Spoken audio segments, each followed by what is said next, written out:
Hello and welcome back to the couch. We saved you a seat. My name's Luke. And I'm Emily. Welcome back. Tonight, it's finally the night. Tonight is the night that we hit the SMUT in this book. We're going through chapters 52 through 56 of A Court of Mist and Fury. That includes the infamous chapter 55, if you know, you know. Yes, and if this is your first time joining us, just know we've been doing section by section reviews, reactions, and the reason why it's so important is because I've never read any of the books like this, except for the first one, which we have a playlist on the channel. You can check it out.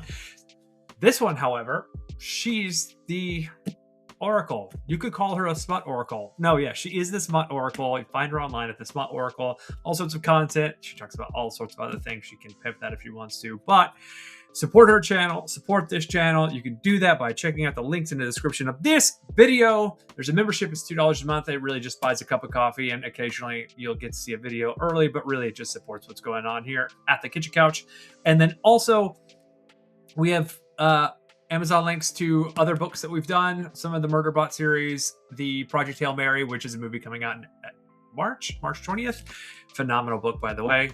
Check the audiobook out. If you use those links to buy anything from Amazon, it helps support the channel, and we'd really, really appreciate it. But now I'm going to kick it over to Emily to do a recap of what happens in these chapters so that we're all caught up. Emily, take it away. Here we go. Tonight we're covering chapters 52 through 56, also known as emotional processing, interior design crimes, and finally getting what we've been waiting for, SMUT Oracle Edition. We start in chapter 52 with Feyre alone in the cabin, spiraling quietly about the whole "we're mates" situation like a normal person would. She finds paints and starts channeling every emotion she's ever had onto the walls, which begins therapeutically until it devolves to unhinged. Chapter 53 escalates into full chaos. Moore stops by, and Feyre has painted every room in the house. Walls, ceilings, emotional baggage, all covered. Honestly, if I were Rhys, I'd be filing an insurance claim, but Feyre is healing and we respect the process. Then Rhys finally arrives in chapter 54 and says, "Cool mural collection. Here's my tragic love story from the very beginning." We get his POV, the longing, the restraint, the centuries of self-control. Feyre responds by feeding him soup, which is apparently how you formally accept a mating bond in Prythian. Noted. Chapter 55 is the payoff we have been edging toward for an entire book. No angst. I said what I said. No angst, no interruptions, just mutual enthusiasm, multiple rounds, nearly every position, and the clear sense that neither of them is interested in moderation. Thank you for your service, Sarah J. Maas. And then chapter 56 reminds us that the plot still exists. They head back to camp. Cassian immediately chooses chaos by poking Rhys into a fight so he can burn off some excess enthusiasm before they go deal with the mortal queens again. Romance secured, back to business. So this block is emotional processing via paint, devastating honesty, long-awaited satisfaction, and then straight back to violence and politics. Honestly, 5 stars, no notes. So Luke, are you ready? Oh yeah. No one comes to the Kitchen Couch for the food. Let's hit it. Let me tell you what I thought about during these chapters, okay? Do you know what I thought about? Here I've been waiting for hours. Tell me. Okay, here it is. No one's complimented her on her painting. She could really suck. I've thought about this the entire time. Like, no one compliments her. Is she just bad? She could just be horrible. I imagine like horrible, like finger painting. You know, I'm just imagining this entire time. Then I went back and remembered all the time she's painting, and Tam was like, "I'll get you some painting stuff." She's not even using it. She's using her fingers to paint. Everything's kind of childish. And I'm just imagining those conversations with Moore about putting the eyeballs up because Amren's always watching, and she's like, "Put my eyeballs up there too because I want the boys to know that when they go have their little boys trip up here in the cabin, that they'll know I'm watching too." And I'm just like, why are we placating this madness? What if she sucks? We don't know. No one has complimented her on her painting. Not one time. I'm so glad you brought this up. Why? Why? It's borderline manic that she's like covering this entire thing. It's insane. Okay, here's the thing. It's hilarious. It's a family heirloom cabin. Like, you are a guest, girl. Like, I know you just found out you're mates, but like, you haven't even really like accepted it yet. You have no idea what that even means, really. No. Her finding out that she's the mate of this, she was like, I'm essentially peeing all over this place. Like, she's dog peeing all over. Like, she is taking claim my spot. Single surface. Yes. In the entire cabin. We're talking walls, tables, the fireplace mantle. Like, it was a cabin, and now it's like a weird, like, Andy Warhol immersive experience. I'm sure. Nuts. Yeah. And like, what if she's bad? You know, like, what if you walked in and you were like, what is that? She's like, oh, it's a rainbow. You're like, oh boy. Are you colorblind? So I think it happened in the last book, in the first book. I'm pretty sure. If not, it might be. It happened it had to have been in the first book. The only evidence, because I've brought this up several times, because I genuinely am like, I don't know that she's that great. I don't know that she's good. She's not. I just don't know that she's really. She has a passion for it.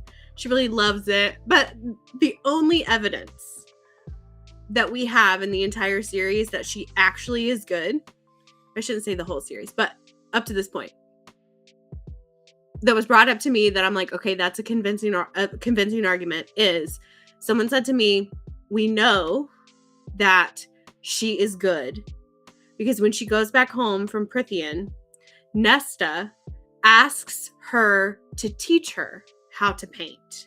And Nesta is straight up a bitch and would not have done that if she wasn't talented. Maybe. That is like the only evidence that anyone has ever brought forth to me.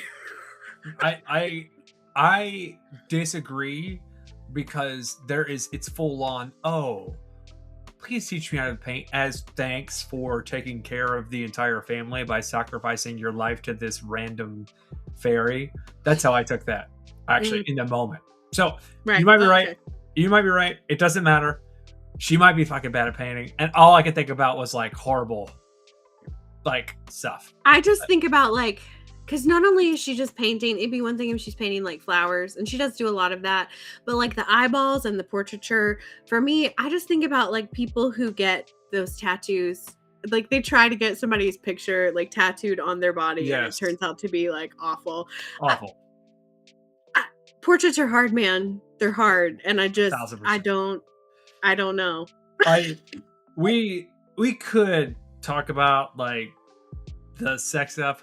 Honestly, it's super hot, and I was getting kind of drowsy listening to Rasan monologue for 3.5 pages. Probably 6.5 pages. I was just like, oh man, you just rehashed the entire plot of the first book. This is something I've already thought about, and I understand what you're doing here. It makes sense. And then the moment they get into sex, I'm just like, sit up in my chair, start reading a little bit. I definitely thought you were gonna have the opposite reaction. I'm gonna be honest. What do you mean? Because last time when we talked about some of the sexy bits, you were just like, yeah, whatever. I mean, like, you liked it, but you were just very blasé about the whole thing. And then when we found out they were mates last time, you were like, yeah, I mean, okay, sure. Very blasé about the whole situation. Right. But I genuinely thought that you would like Rhys's background of the story from his side of things, because so much connected. Like, we connected so many of the dots, and so many of the things that he did that were kind of red flag and or were like, you know, questioning why would he do that or whatever. Like, you now know why all of the gaps have been filled in from his point of view. Yeah. Like, we're on the same page about that. It's fine. It didn't get good until you started seeing him. So she started seeing him get super emotional. I don't want to jump to this. I don't want to skip the more scene, because that part is super important to the storyline. But this sex scene means more to me because they're mates. Cool.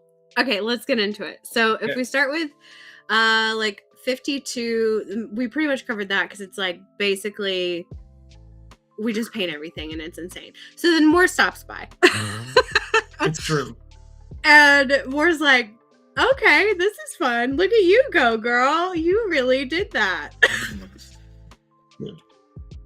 It's again, not complimenting, just encouraging. I honestly, it's like her ADHD quality is like this like weird, I need to express myself in this way. And then normally in like music theater, they just have a fucking dance off or some shit. But instead, she's just like anyway. Yeah, like I'm gonna need you to sing a power ballad about this instead of like this weird painting thing that you're doing. That's just my preference, but it's a hilarious character choice. Anyway, more stops by. More stops by. They're talking about some different stuff, and then she's like talking about everything except Rhys until finally she's like, "Is he hurt? Like, is he okay? How's he healing?" And she speaks up for him a little bit. It's like, look, Rhys always has his reasons, and he might be arrogant as hell, but he's usually right about his instincts. He makes mistakes, but you should hear him out. Right. So a little assist from Moore. And the thing that baffles me, and the thing that Evan, my husband, just absolutely hates about this situation, is the first night and let's say the first 24 hours, she processes her shit and she comes to think, I might have overreacted a little bit. I maybe should listen to it. I feel bad that I told him I would never leave him, and then I immediately left him injured. That actually was kind of a bitch move. I maybe shouldn't have done that. We figured that out in 24 hours. So why do we stay in the cabin by ourselves, tripping balls, painting everything, for 5 more days until Rhys comes to see her? Yeah, I mean, she was planning to leave then also. Right, but 5 days. We figured out we'd made the wrong decision and then stayed in that wrong decision for 5 days, painting random shit in a cabin that doesn't belong to you. What are you doing? Well, she's his mate, so technically it does. But that's how I took it. But what I do like about this part, even though it is 5 days, is it reminds me of, once again, a dance break. It reminds me of a music break. It reminds me of like, it's like, this is the story you wanted to write, but tonight is the night that you can't. You know what I mean? It's just like, oh, this is a 5-day period where she's like waxing poetically about, well, maybe I overreacted. And then she slowly comes to the realization that I love him. So none of this matters. I love him. And I think that when she realizes that she loves him, when she realizes that the mate thing doesn't matter as much necessarily as the fact that she already loves him. She loved him before she found out they were mates, so it didn't matter to her. And then it's just icing on the cake, and she's like, "Oh, okay." And it's dovetail, whatever, with what happens with Cassian and Rhys later. So, right, yeah, it's also like the ultimate permission slip, because I think she was feeling guilty because she was catching feels for Rhys, and she felt like she shouldn't have moved on from Tamlin so fast. But now they're mates, and she's like, oh, this supersedes everything, actually. Like, I'm good. I don't have to feel bad anymore. Sure. Great. Permission slip. Permission Check. slip. Now go. And it also, that's one of the reasons Moore even says it, like, had Amren said anything, like, you would get carte blanche to just leave a marriage because it takes precedent in their culture. My favorite part, I think, about this entire situation isn't his story is great, but the part that went to the feels here was the food. And I say this because in the few long-term relationships I have been in, that was kind of the moment when I knew, like, maybe had become a thing. It was with, hey, I'm going to cook some food for you. It's like, no, I'll help you. No. Just sit on the couch. I got you. Just, you've had a long day. I'll make you some food. And I was just like, but no, I could come sous chef for you or whatever. And she was always like, they were always like, no, that's not what we're here for. Pop squat. And taken care of. Yeah. And so like this being like some fantasy thing, some social thing in their situation is actually something that I felt very personal feelings toward. In fact, most of the stuff that they go through, it was like, I want to find my soulmate and have endless rounds of sex. Like I was thinking that. I was so in my feels reading a lot of that stuff, I promise you. I was like, I hope she's out there, and I hope I'm making all the decisions so that she chooses me one day without me telling her that I'm hers anyway. I was way in my feels. And I'm so happy for you to have had that experience. I was so sad and like kind of happy and hopeful at the same time. Welcome to the female gaze. Welcome to the experience that we all have. Like when you're like, why do women read this stuff? I can tell you so many reasons. So many reasons. Like it's not just about the lovey-dovey. It's not just about the smutty parts. All those things are lovely and nice. Mm-hmm. It's not just about that. It's like the whole journey and the self-reflection that you get on your own life and your own story. Right. Because if Feyre can finally realize that she's not a piece of shit, so too can you. Well, so now she did this in the first book, though. Let's not get it twisted. She did the whole I am worthy of him thing already. Mm-hmm. And I kind of with Tamlin, but honestly, it's not hard to be worthy of Tamlin. Yeah, Tamlin sucks. And it's not hard. We knew Tamlin sucked early. You did actually. Yeah. Shout out to you. Thanks. The food thing is great. He's talking about being healed. Then Rhys starts talking about the war and the experience that Tamlin's father had in this war 500 years ago. And he's very careful not to mention the other players involved in the story of the war, which I thought was kind of weird, but it is what it is. We do get a lot of Tamlin talking about his torture, which is great. And then we hit the little decisions. So I do want to talk about this. I don't want to spend too long on it. Strategy and tactics. Being strategic and being tactical are not the same thing. Right. A lot of people don't know that, by the way. Emily, do you know that like actually most people don't know the difference between strategy and tactic? Unfortunately, yes. Unfortunately, yes. And so it's wild to me. I was like, oh, we need you here at this moment tactically. And they're like, oh, okay, I'm here strategically. No. You're here tactically. I need you to turn a switch or do whatever. And strategically, though, this is what it means across the board. And I love that Rhys has the forethought to talk to her about it. And just he's doing his best to be open and honest, even though I think he's leaving a few things out. It still feels like there's a few gaping holes for me. I could be wrong. I mean, but you got tired after 6 pages, so he couldn't really. I did. He couldn't really tell you anymore. You were a little saturated. I was thinking about if I had to memorize this monologue, how shitty it would. Actually, that's how far I got into it. That's not hard. It's just a story. It's just plot of what happened and his side of it. Like that wouldn't be hard to memorize. Speaking as a person who has a photographic memory, that's not fair. I shouldn't say that.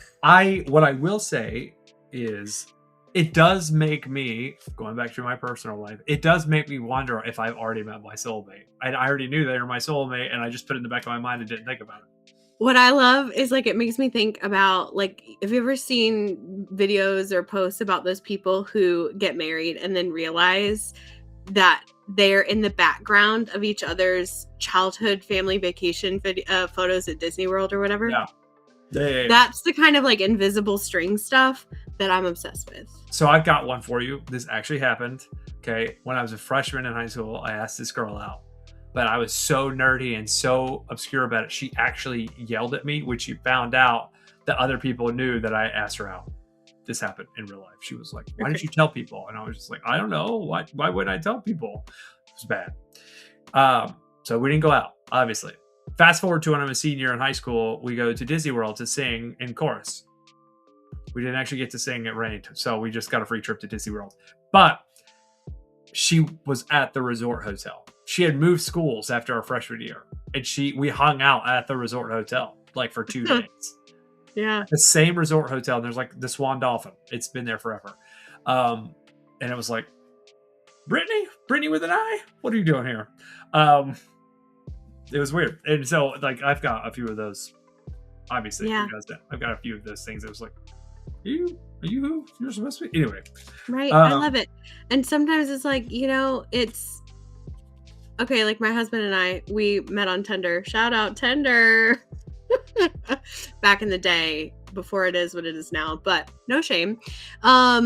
So back in the day, I would tell you how many friends in common you had. And so we had multiple, like 30 friends in common. So our first date was like, tell me how you know these 3 people, and I can tell you how you know the rest of them. And so like our first date was like, okay, well, we find out he went to high school with my best friend from college, and he went to college with my best friend from high school. So we've been in the same circle our whole life, different times. And we never met in those circles that we were both in at the same time. And then when we started dating, our friends were like, this makes so much sense. Why didn't we think about that? Yeah. Why didn't we introduce you? Well, it wasn't the right time. There's an episode of Dharma and Greg that's like this, where it's a flashback to before they met, and they keep on almost bumping into each other at different points in their lives. It's actually, I'm surprised there's not, we may have talked about this before. I'm surprised there's not some sort of music theater rom-com about like a boy with trauma and a girl with trauma, and the moment that they get through their trauma, they finally meet, and the end of the story is them meeting, but they've got like friends in common, and former roommates, brothers, cousins kind of people, and then they meet for the first time, and it's just like, oh, but at the beginning they're terrible people, and by the end they're like the best. They're fun to hang out with and cool. I'm surprised it's not been written. Cut that. We're gonna keep that. We'll write it. You and I will write it. Got it. Done. Yeah, cut that. We're cutting that. Don't tell anybody. Don't tell anybody. YouTube. We get back to. So we get all the history, war, and then we get to 3 years ago. Thank you. So 3 years ago, I began to have these dreams. At first, they were glimpses as if I were staring through someone else's eyes. A crackling hearth in a dark home, a bale of hay in a barn, a warren of rabbits. The images were foggy, like looking through cloudy glass. They were brief, a flash here and there every few months. I thought nothing of them. Until one of the images was of a hand, a beautiful human hand holding a brush, painting flowers on a table. Again, he doesn't say well, but painting. Just kidding. I'm sure she's fine. I'm sure she sucks. Like, I'm like 90% sure she sucks. So, anyhow, it's been 3 years since he's been getting all these like little flashes of different things. And that was like in hardcore when he was trapped with Amarantha and having to service her, and just his life sucked. And she was actually the thing, kind of unknowingly, that kept him going through it. Like kept his spirits high. It kept hope alive. And so that was adorable and great and all the things. And then there's so many moments where it's like what we saw and what he said now makes so much more sense, right? So the whole like, there you are. I've been looking for you. He has for years been looking for her. And there she is.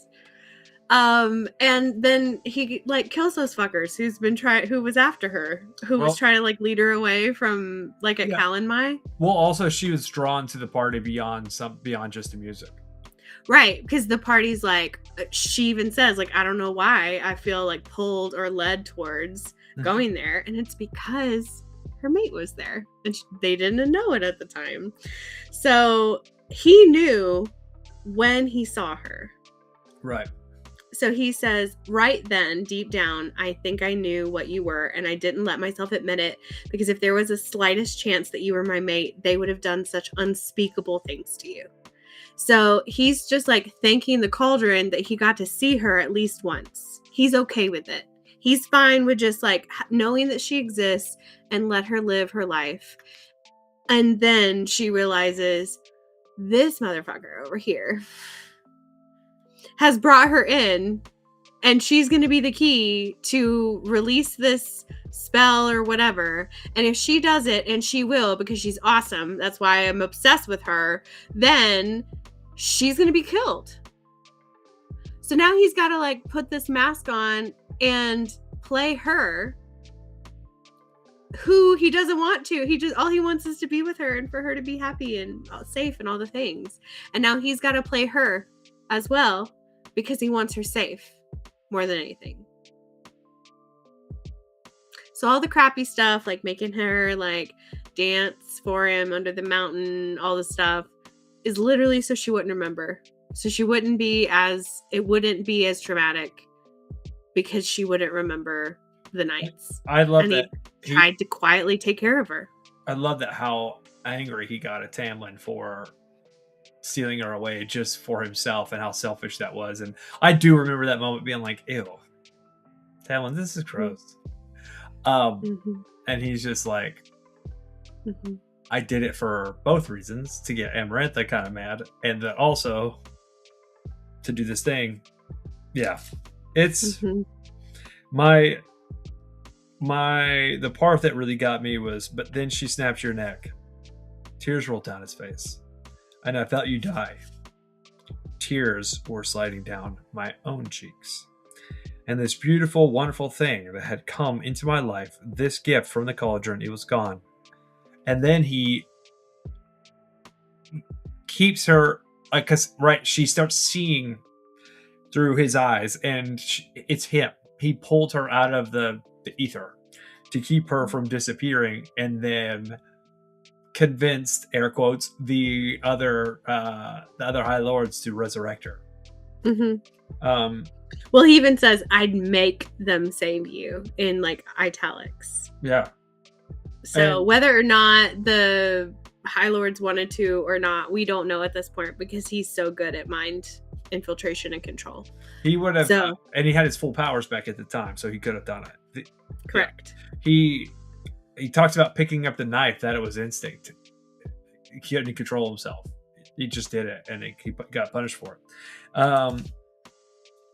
He talked about, like, he saw her for that one last time, and he was content for that to be the last time that he saw her, for however long it would be.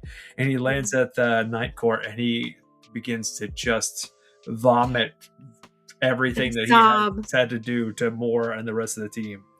And he hasn't seen, well, just Moore, because Moore was the only one there, but like he hasn't seen her in 50 years. I mean, like, all of the hope and the joy of finally being able to go back to Valaris, finally being with your friends, finally making through like the worst, most traumatic, horrible thing that happened to you that lasted for 50 fucking years. And he lands and he's like sobbing and like throwing up with all of his like emotions and just like sobbing that they're mates. And Moore's like, I don't know who the fuck you're talking about, dude, but like, I love you. I'm so glad you're here. Tell me everything. Start from the beginning. Well, and Moore's that girl. Man, I want a Moore so bad. She's so cool. I want to be friends with Moore. And then I want that to become a like, oh, I find you attractive. And she's like, you know what, dude? I'd be down. And then she wakes up the next morning. She's like, man, I just like hanging out with this guy and sleeping with him. Maybe I should just hang out with this guy. And that's just to become a thing. Okay, so Luke, because you don't read these kinds of things, what we just experienced, this trope is called enemies to lovers. What you just said is called friends to lovers. It's a whole trope. And if you'd like to read about it, I can make some suggestions for you. You hear that? You hear that, audience? You hear that? You hear that? The SMUT Oracle. No, there's a great movie it's a romantic comedy where two friends sleep together and they meet up later in life after college or whatever. And they're like, oh yeah, we slept together, but we just hang out all the time. And then at the very end, they have some sort of conflict and they separate for years. And then finally one of them's about to get married or move off or something. And they reconnect and they're just, nah, I'm not doing this. I'm going to hang out with my friend because I just want to hang out with my friend and sleep with my friend all the time. And I was like, I've always been like, friends to lovers. That's wedding. The trope you like the most. Oh, yeah. Apparently. My favorite is enemies to lovers. Yeah, I love I want to hate the person before I love them. Except for Evan. I love you, baby. You're great. I never hated you. So I already had the trope you have one time. Yeah. Yeah. Without using names, I met this person pretty late at night over the weekend, because that was the best time they could get some food, and we both visited the same establishment at the same time.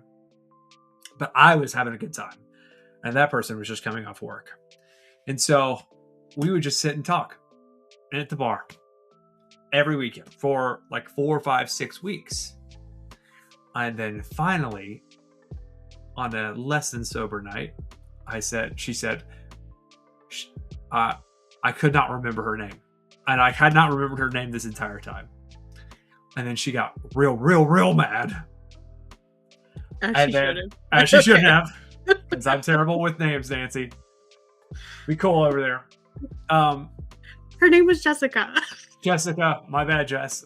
Susan, Jessica, whatever. Pipe down. Pipe down's hilarious. Sorry. Pipe down over there. Your typing is far too loud. The TPS reports need to go out.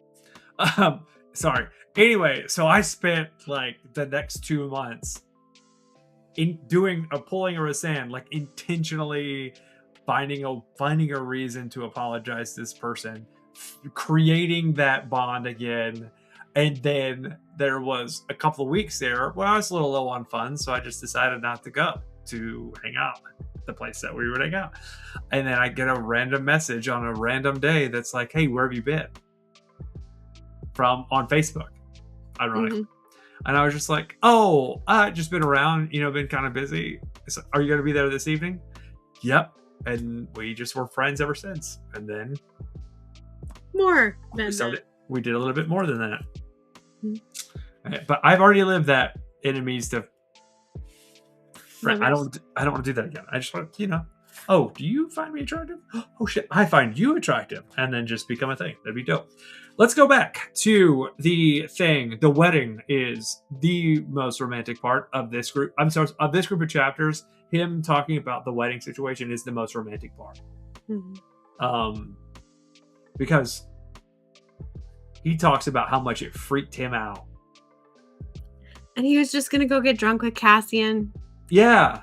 Which is something I would do. Like, what a dude. That's what everybody would do. Yeah. And he...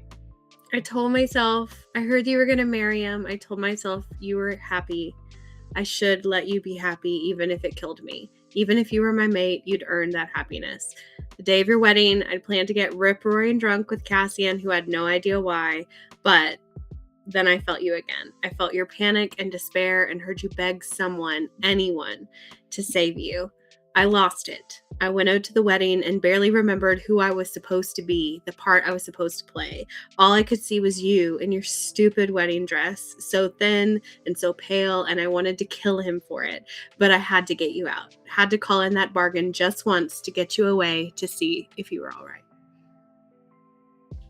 It's beautiful. He's so good. It's beautiful. So, Rhysand...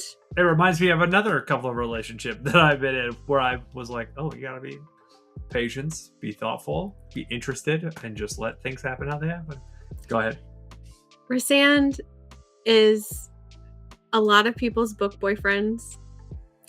And he is, I think, my book husband. Like, I have a lot of boyfriends, they're gonna come and go, but Rhysand is my book husband. Committed to Rhysand. I respect that. Hey, I'm glad. I'm glad we're crossing this bridge now, because there may be other situations where you're like, Geralt or whatever is a book boyfriend of mine. Mm-hmm. Very handsome. All right, He's so Henry Cavill. Of course, he's a book boyfriend. Hello. oh yeah, I forgot. I was just coming up with some random fantasy name that sounded handsome. Good job. You picked Henry Cavill. I'll pick him every time. I mean, Henry Cavill might be Rhysand. He is in my mind. Ah, fair. Do I see it? Maybe. Younger, like Superman time, not like now. He's a little old now, but. So he eats the rest of the soup. I'm sure he gobbles it the F down because it's of the sign. And then he says, "Are you going to say anything?" And then she's like, "I was going to tell you that I decided in the moment I saw you at the threshold." Because she, at this point. Yeah. And then she sits in his lap, which is a dope move. Ladies do that every time. And then he knows it's go time at that point, by the way. She just says, "Do you love me?" Or "You love me." Because he said, "I love you." He said it first. And so she says, "You love me?" And he's like, he just nods. And she's like, "Then eat." Mm-hmm. It's the cutest. I love it. Anyway. Then we move into chapter 55, which is the chapter that lives in infamy. Everyone knows chapter 55. Yeah, so it fulfills the promise of splaying her out on a table and go and eating everything. Yeah, feasting, which, hell yeah. What a cool moment. Granted, she's been wanting this for a long time biologically. So yeah, she was ready. She was ready for this. The way it's described how he goes down on her is pretty great, by the way.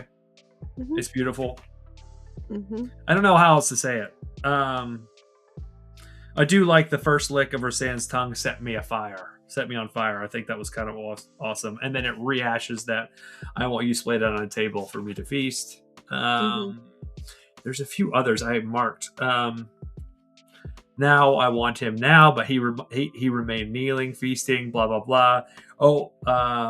I did like the play later kind of like joke back and forth with each other. So like she touches his wings and he's like, "Play later."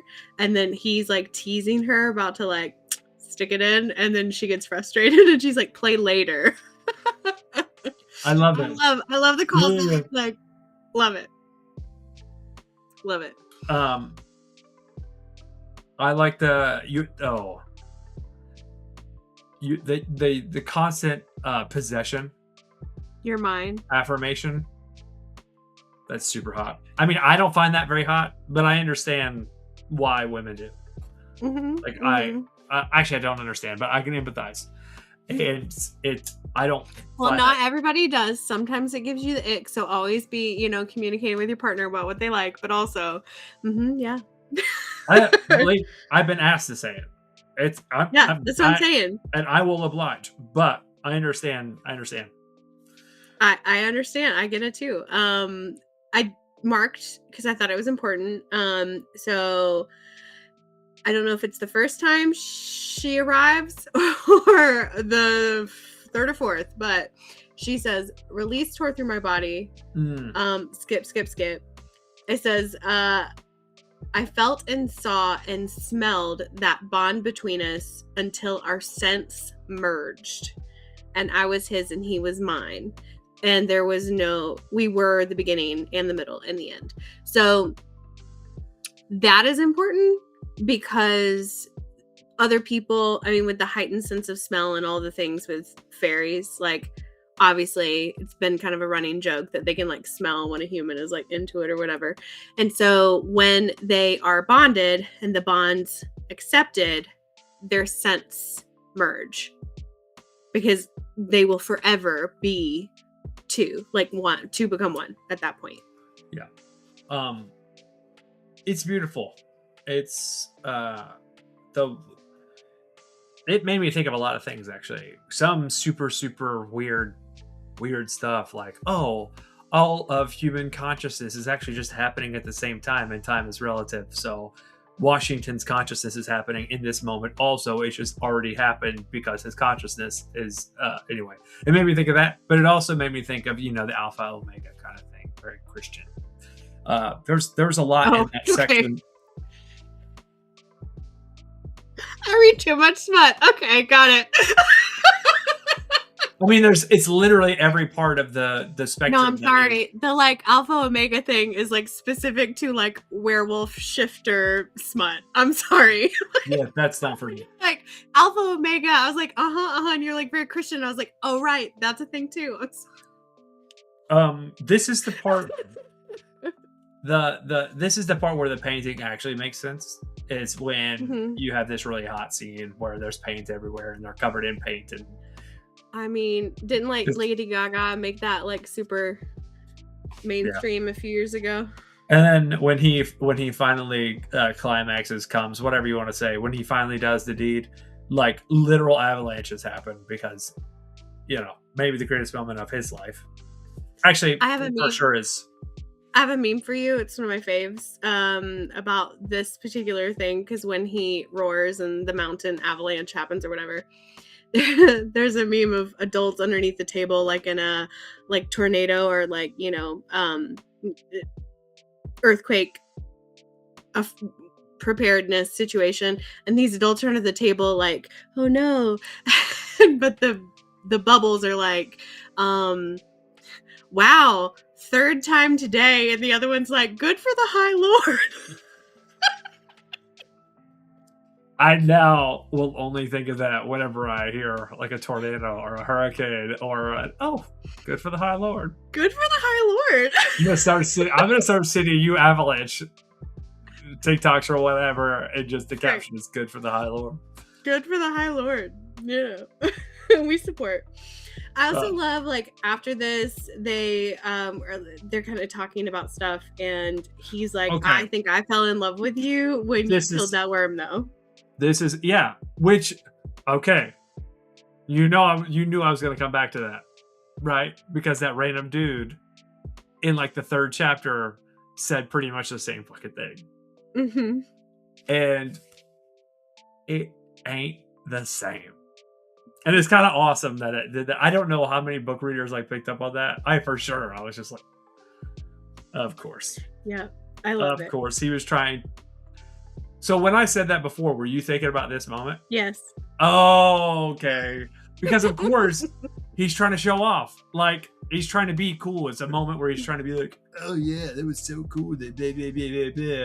Disingenuous, out of character bullshit. It's ugly. I mean, it is physically and emotionally ugly, and he does the right way. It's so funny. You were like, but on chapter 55, Luke, you ain't right. Just wait. But I like that he does that, and I also like that he's like, it made me think of Cassian, and she's like, I made you think of like your dude friend, and that's when you fell in love with me. He's like, smart ass. No. Yeah. And that's so hot. That's the energy I love. That's the like comfortable relationship bullshit that I love the most, is when you can be total assholes to each other in the best way. Yeah, like she would ask him to open something, and then he would open it and shit would pop out and scare them. It'd be like, what the hell? And she'd be like, for sure. That would for sure happen. It's like, you're a fairy. You can for sure open this. But okay. And I also love that, like, after, I'm like, hell yeah, throwing the javelin bone at Amarantha. But then he says, I felt Cassian's spirit beside me, and I could have sworn I heard him say, if you don't marry her, you stupid prick, I will. Yeah, that's awesome. It's exactly what Cassian would say. I love that they're basically saying, like, everything you did while you were around me reminded me of home. Like, you are one of us. Yeah. You are us. We, like, you're part of the pack. It's awesome. But then we take a bath. Yeah, we do. Because we love baths. We love big bathtubs with room for two. Of course you have room for two because of wings. He Oh, beat it. did we skip is that later? Did we skip the candlelight? Excuse me, I see that wings do coincide with the That's sun. right here. Yeah. That's right here. Yeah, that's right here. Uh, They get in the sorry. bath. Yeah, they get in the bath, and then it was like, oh, look at that. We were accurate about the wingspan. Okay, good job. And then also while she's washing his wings, like he's immediately back ready to roll. Like I'm like jealous fucker. Listen, women are also jealous of that because that's not how it works in real life. Okay, No doubt. You do not get rounds 1 through 4 back to back to back to back with no refractory period. That doesn't happen in real life, but it does happen in romance novels. There was half a page of that. So you have plenty of time. If I can reset, let's go. Half a page. Okay. Yeah, half a page of text. You better reset, dog. Yeah. And then they got to talk about what happens now. And he's like, well, we can do whatever you want. Like, we can go back to Valoris and have the bond verified by a priestess. We can be declared officially mated. We could also just traditionally get married. Like, because if you want to be called that, that's fine. We can have a small party. We can have a big party. I don't fucking care as long as you would just agree to stay with me. Yeah, and she's like, no, the queens, like humans. Like, what are we going to do about that? Right. And then he's like, oh shit. Okay, yeah, sorry. I was talking about you because I still love you. I'm still into this.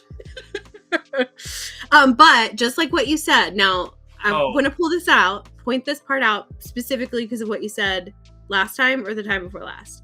He says, or if you want to wait, we can do none of those things.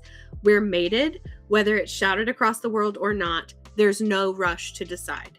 So Timmy Tam, who's like, whoo, we gotta wife this girl up immediately, even though we're immortal. And it makes no sense. And everybody's like, why are we doing this so fast? I don't know why. Rhys is like, we can do whatever we want, or we can not. We can do it now. We can do it 150 years from now. Doesn't matter because we're immortal and I love you and I'm always gonna love you. So it's truly whatever you want, babe. Tamlin doing that, that's him knowing that they're not mated. There's a moment here that I almost teared up, and it's before we got there. She says, no, I didn't. Maybe thanks to Tamlin. Yes, but it had nothing to do with you, Rhys. Nothing to do with you. I was never afraid of the consequences of being with you. Even if every assassin in the world hunts us, it's worth it. You are worth it. But felt that. Felt that one. Anyway, sorry. I need to make telling your man that they're worth it is fucking awesome. Anyway, it's true. They do that. They go. They talk about like what will you call me, mate? Whatever. He's like, I don't fucking care. It doesn't matter to me. Like, whatever. She's like, well, what are you going to call me? And he's like, I'm going to call you my mate. Because that's what you are. It's like me calling my future. It's like, yeah, you're my partner. Like, we're Bonnie and Clyde. We're going to do cool shit together. I do like this, though, because he says, mate, though also calling you my wife sounds pretty appealing, too. Now, that in a romance novel, like when the man is like, where's my wife or whatever, but it's like the first time that he calls her that, especially like in an enemies to lovers kind of situation, like a marriage of convenience kind of, I don't know, mafia, whatever, arranged marriage situation, and they don't really they had to get married and then they fall in love with each other, and then the first time that he calls her my wife, but not meaning it in a bitchy way, right? It's like, oh, that's good. So the fact that we get Rhysand saying, also calling you my wife sounds pretty appealing too. It's like, shout out to the book girlies. Thank you, Sarah J. Maas. Yes, no doubt. Thank you for giving me everything I've ever wanted. I appreciate it. But that's when Rhys drops we got to go tomorrow though. Like, we got shit to do. And she's like, you're telling me this now? And he's like, oh God. This right here. I got sidetracked. I know. Yeah. Right? Yeah. Of course you did. Mhm. That's a line I would drop, by the way. I would actually say that out loud. I have said something similar to that for sure. I'm not as cool as we're saying. I'm not as smooth. I have said some shit like that. So, all right, let's I've seen you be somewhat smooth occasionally, so I know you have it in you. Thank you. But that, yes, that line is like panty dropper for sure. My favorite. This is where we start seeing the magic happen, actually, which is kind of awesome because she starts glowing while she's getting banged. It's fucking awesome. Mhm. That's actually like, once again, good job, Sarah J. Maas, because it's like, oh, how can I make this even cooler? And so there is this cool yin yang from his darkness and her glow, where she literally is glowing, and he even says, "Hey, we got to stop this. We can't have you glowing all over the place." Which is kind of fucking awesome. I love it. But then, oh, we do some more healing. Okay, sorry, continue. What are you gonna say next? my favorite. This is awesome. This page 538 is my favorite page. I'm just telling you. He was enormous in my hand, so hard, yet so silken that I just ran a finger down him in wonder. He hissed, cock twitching, as I brushed my thumb over the tip.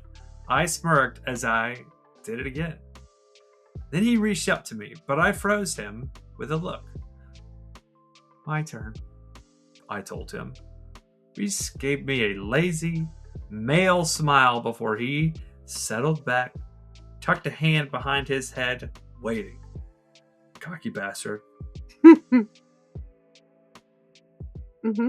Yeah. And then he immediately reacted. So what's funny is, like, he started acting cool. He started thinking it was cool. And then the moment she started, he was like, like, yeah. It's so funny. Anyway, so moving on. So sorry. I love this. He pounces on her. Another funny one is, I moaned into the pillow at every glorious inch of him. Awesome. Yeah. Right. He flips her around, and they do a little, like, face down, maybe doggy style situation. Super face hot. down, ass up. Face down, ass up. So all that happens, but then we kind of like move back into heartbreaking territory. Because like he wants to finish out. He like turns around and he pops her on top. And she's like, "Oh, okay. I know why we're doing this." So basically, like, that's where Amarantha would always be. And so he wanted to like banish all the thoughts and rewrite that memory and not have to think about that anymore. And so they did a little bit of healing as well. And she recognized that in the moment and did it justice to what it should have been, and try to like help him through that moment. Gorgeous. Very beautiful. Yeah.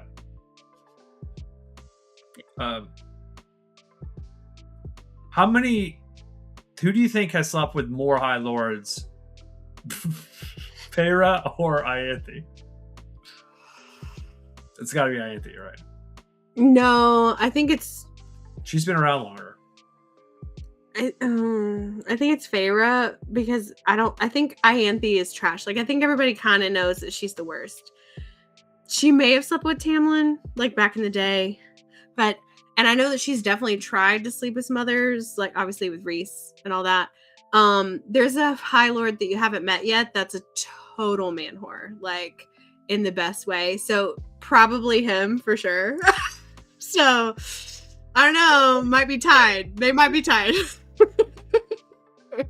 My favorite part of this chapter outside of that page is the next part, where she's like, "I tried to sleep, but hell, he kept me awake, and I gotta tell you, I didn't help.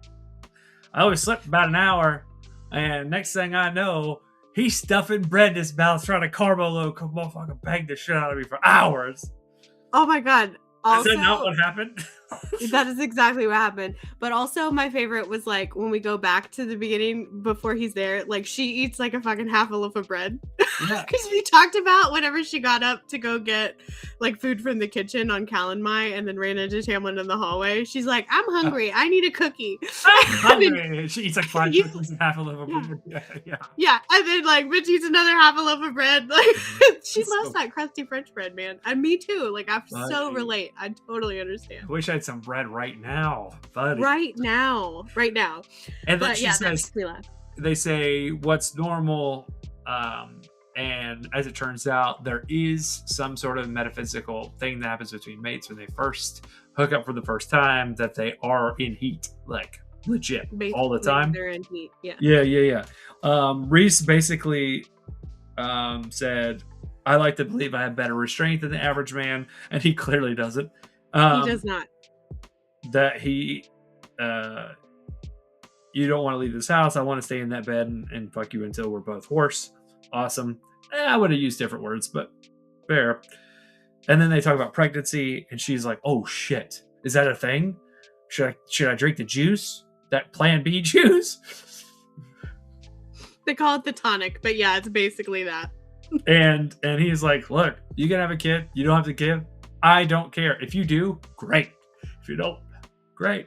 If we choose to be together forever, great. What I will say, I'm a little concerned if we decide to bring a child into this world. Like right now. With what's about to happen. However, I'm in if you're in. He's like, look, your body, your choice. Because again, we love a Rasan. Your choice, babes. Like whatever you want, totally up to you. Like I'll go with what you want, but also maybe not in the middle of a war. That would kind of stress me out. Yeah, we just got attacked. But you do you. We just got attacked by soldiers, and I almost died. So right. So like maybe not the time, but whatever you want. Oh, did we skip that part? No, that's in the next one, right? Yeah, which part? Where she talks about how she disposed of the soldiers. Oh yeah, it's the next one. But she says, "I want to live first," which makes sense. She's human. That's a human. Yeah. That's a human heart. You know, like whatever. Mm-hmm. Let's hang out for 100 years and do our thing. 200 years, mm-hmm. and then we'll bang until a kid pops out of me. Exactly. And I'm like, yes, that does sound good. So they winnow back to the Illyrian camp. Yeah. It's top of 56. Yeah. And we go there first instead of just going to Valaris because Rhys needs to work some shit out. By the way, you just misused the word tactically and strategically just a second ago, and I corrected you, and that's when it cut out, and I was just like,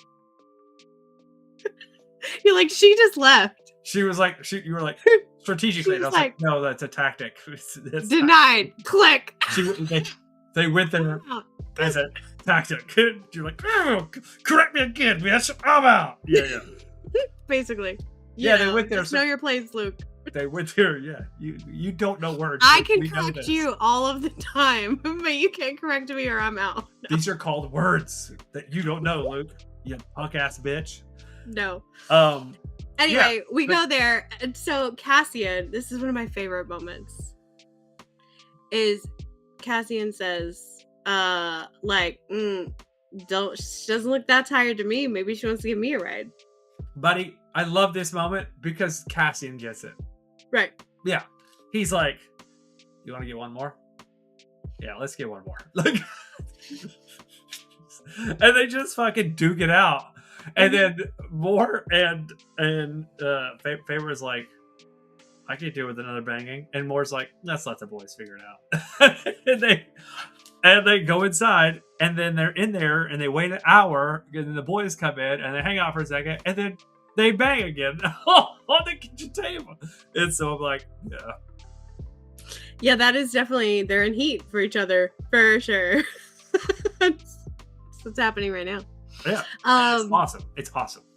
Yeah, it's the best. It's so great. And then they go and get ready because they are having to go meet up with the human queens, and that's kind of where we end our. Did we miss the moment where she talks about? She must have been talking to Moore about how she slit all the threads.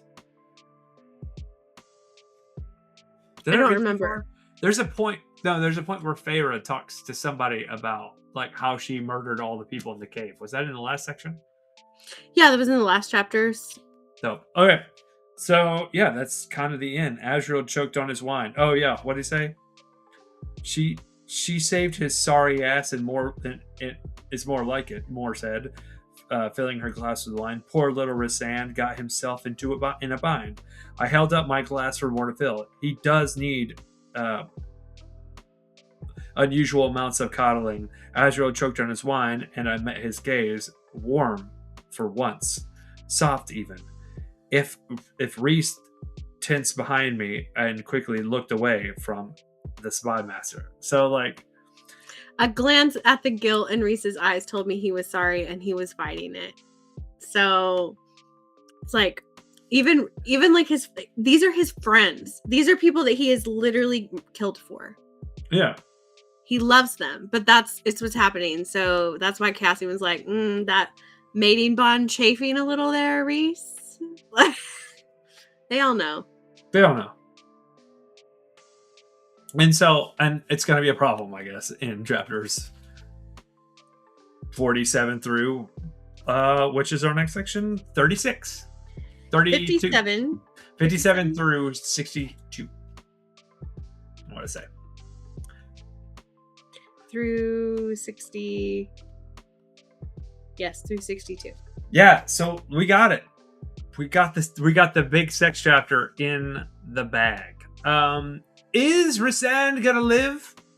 Is anyone gonna make a sudden appearance before the end of this book? I've been told there's quite a cliffhanger. Ah, yes. No, I'm excited to get to the end. We got one more section left, right? Two. Mm-hmm. Yeah, we've got this one, and then we've got the final section. Oh, this one ain't short. Yeah, I mean. Oh, I'm sorry. Yes, two sections. Yeah. And guess what, team? Waiting for you to say, what's that, Luke? What, Luke? Tell us. My book 3 came in, A Court of Wings and Ruin, and I won't look at what's happening. Don't do it. And we will not spoil that for ourselves until we get started soon. So look for that. But what I will say is if you are feeling like you want to do a live or whatever, probably not this section, not the next one, but the last section of this book would probably be a good one if you wanted to, just because we're right at the cliffhanger. And then we could talk about what you think might happen after that before jumping to the third one, if you wanted to try to attempt a live. So we could maybe work out the dates offline, and then in the next video, let everybody know when that might work out. Post it on Instagram, post it on Facebook, post it on Twitter, post it on Blue Sky, post it on X, post it on everywhere, post it on TikTok. So we'll look for you there. Emily, do you have anything else to add?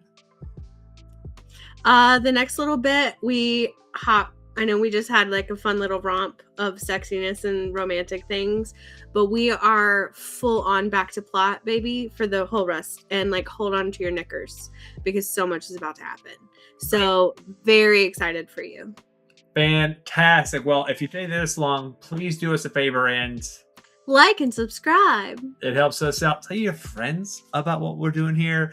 It's goofy, fun, relaxing, interesting, and sometimes we're fun.